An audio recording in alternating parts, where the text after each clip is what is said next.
നമ്മൾ family meet എന്ന് പറഞ്ഞാൽ കുടുംബസംഗമം എന്ന് പറഞ്ഞാൽ ഒന്ന് പരിചയപ്പെടണം, ഒന്ന് ആഘോഷിക്കണം, കുറച്ച് കാര്യങ്ങൾ ചെയ്യണം. ഇതൊക്കെയാണ് നമ്മുടെ ഉദ്ദേശം. ഞാൻ നിങ്ങളെ ഉപദേശിക്കാനോ ക്ലാസ് എടുക്കാനോ ഒന്നും വന്നതല്ല. ഞാനതിന് അത്ര പ്രാപ്തനാണോ എന്ന് ഞാൻ വിശ്വസിക്കുന്നില്ല. നമുക്ക് കുറച്ച് കാര്യങ്ങൾ പരസ്പരം പറയാം. ഞാൻ ഇങ്ങനെ മാത്രം ക്ലാസ് എടുത്തുകൊണ്ടൊന്നിരിക്കില്ല. ഞാൻ നിങ്ങളോട് കുറച്ച് കാര്യങ്ങൾ ചോദിക്കും, നിങ്ങളും പറയണം, ഞാനും പറയാം. അങ്ങനെയാണ് നമ്മൾ ക്ലാസ് മുന്നോട്ട് കൊണ്ടുപോകാൻ ആഗ്രഹിക്കുന്നത്. നിങ്ങൾ റെഡിയാണോ? നമ്മുടെ മക്കളൊക്കെ കുറച്ച് നേരം കുറച്ച് കാര്യങ്ങളൊന്ന് കേട്ടിരിക്കണം. എനിക്ക് ഈ പതിയാശ്ശേരി എന്ന് പറഞ്ഞ സ്ഥലം വലിയ വ്യക്തമായിട്ട് അറിയാവുന്നതാണ്.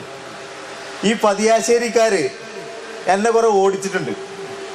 അതിനിവിടെ ഇരുത്തി കുറച്ചെങ്കിലും പകരം വീട്ടാൻ എനിക്ക് കഴിയും. അവിടെ പതിയാശ്ശേരി കട്ടള ആ ഭാഗങ്ങളൊക്കെ കുറേ തോടുകളുള്ള സ്ഥലമാണ് അല്ലേ? തോടൊക്കെ ഇല്ലേ ആ പാടത്തൊക്കെ?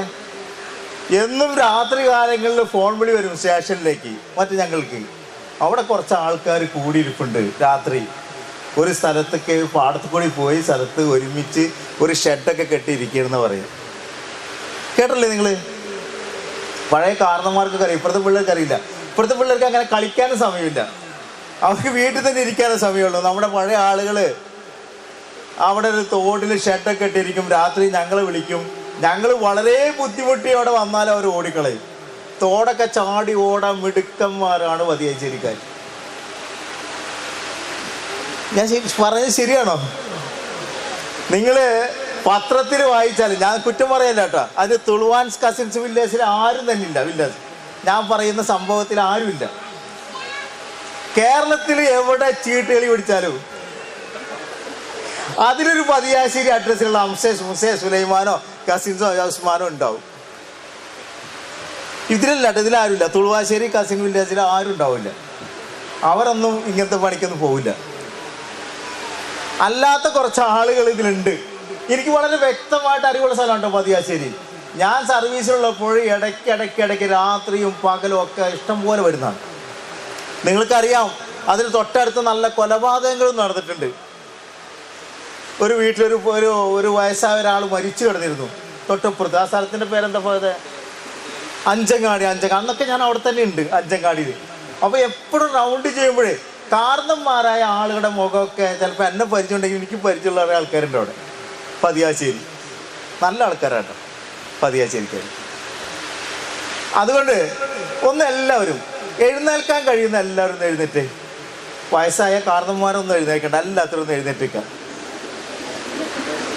എഴുന്നേൽക്കാൻ കഴിയുന്നവർ മാത്രം എഴുതിയാൽ മതിയിട്ട്. ഞാൻ ഉപ്പിരുന്നോ, അത് അവർക്ക് വേണ്ട. അതിന് നിങ്ങൾ പരസ്പരം ഒന്ന് കൈ കൊടുത്തേ.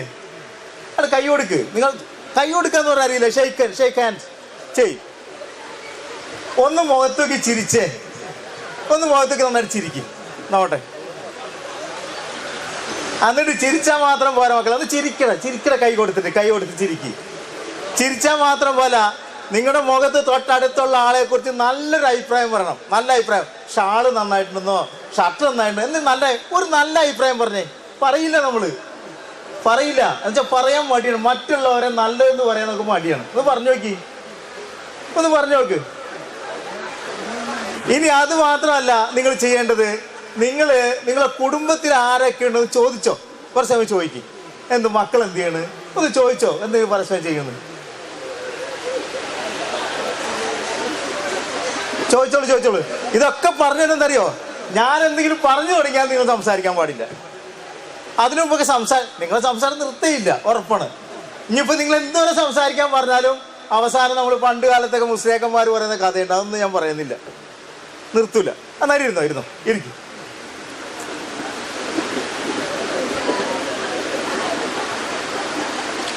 ഞാൻ കുറച്ച് കാര്യങ്ങൾ നിങ്ങൾ പറഞ്ഞു, കുറച്ച് കാര്യങ്ങൾ നമുക്ക് ഡിസ്കസ് ചെയ്യാവുന്നുള്ളൂ. ഇപ്പം നമ്മൾ പത്രത്തിൽ കേട്ടുകൊണ്ടിരിക്കുന്ന കുറേയധികം സംഭവങ്ങളുണ്ട്.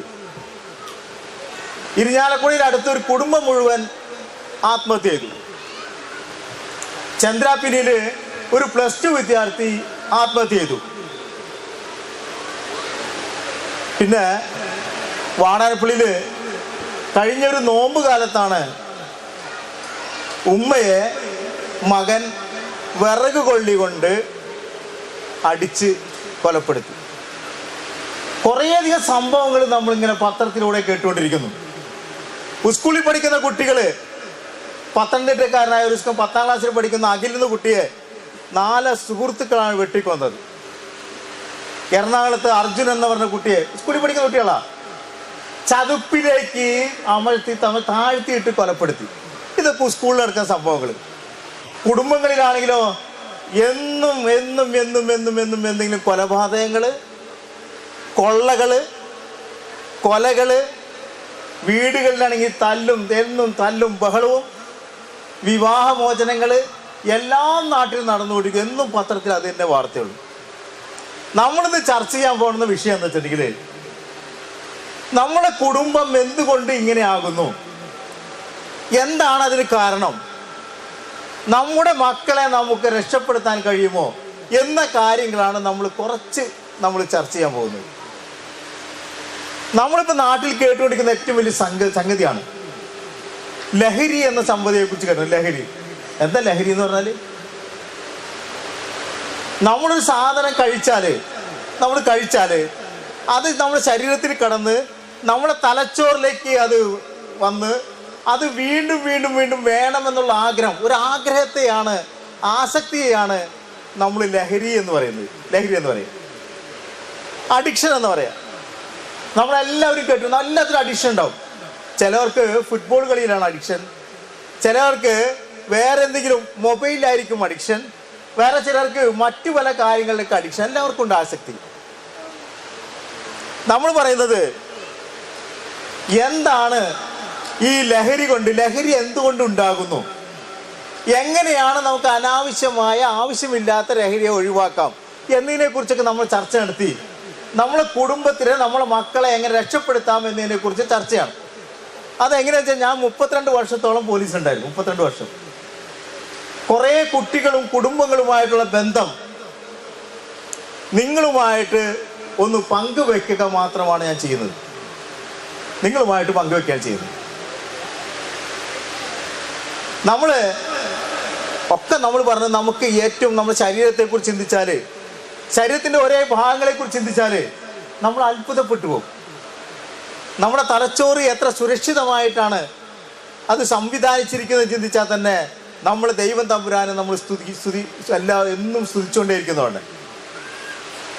നമ്മളെ തലച്ചോറിൽ ആസക്തി ഉണ്ടാക്കാൻ കാരണം എന്താണ് അല്ലെങ്കിൽ തലച്ചോറിൻ്റെ പ്രവർത്തനങ്ങളെ നാശമാക്കുന്ന കാര്യങ്ങൾ എന്തൊക്കെയാണ് എന്നതിനെ കുറിച്ചാണ് നമ്മൾ വളരെ ലളിതമായി ചർച്ച ചെയ്യാൻ ഉദ്ദേശിക്കുന്നത്.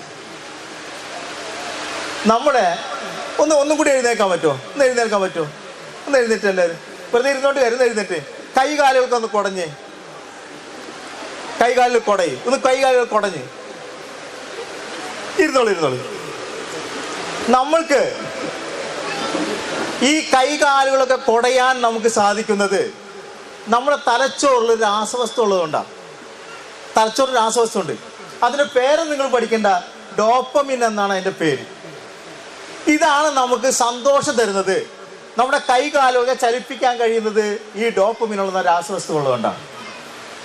ഈ സന്തോഷം നമുക്ക് അധികരിക്കാൻ പാടില്ല എന്നാണ്. സന്തോഷം അധികമാകാൻ പാടില്ല. ഈ സന്തോഷം അധികരിച്ചാൽ നമ്മളെ തലച്ചോറിലെ കോശങ്ങൾ നശിച്ചു പോകും. അത് നമ്മളെ ജീവിതത്തെ തന്നെ ബാധിച്ചു പോകുമെന്നാണ്. 3 കാര്യങ്ങൾ, നമ്മളെ തലച്ചോറിനെ നശിപ്പിക്കുന്ന 3 കാര്യങ്ങളെ കുറിച്ച് മാത്രമാണ് നമ്മൾ ചർച്ച ചെയ്യുന്നത്. നമ്മുടെ തലച്ചോറിന് കൂടുതൽ സന്തോഷമുണ്ടാക്കുകയും അത് നമ്മുടെ തലച്ചോറിനെ നശിപ്പിക്കുകയും ചെയ്യുന്ന 3 കാര്യങ്ങളെ കുറിച്ച് മാത്രമാണ് നമ്മൾ ചർച്ച ചെയ്യാൻ ഉദ്ദേശിക്കുന്നത്.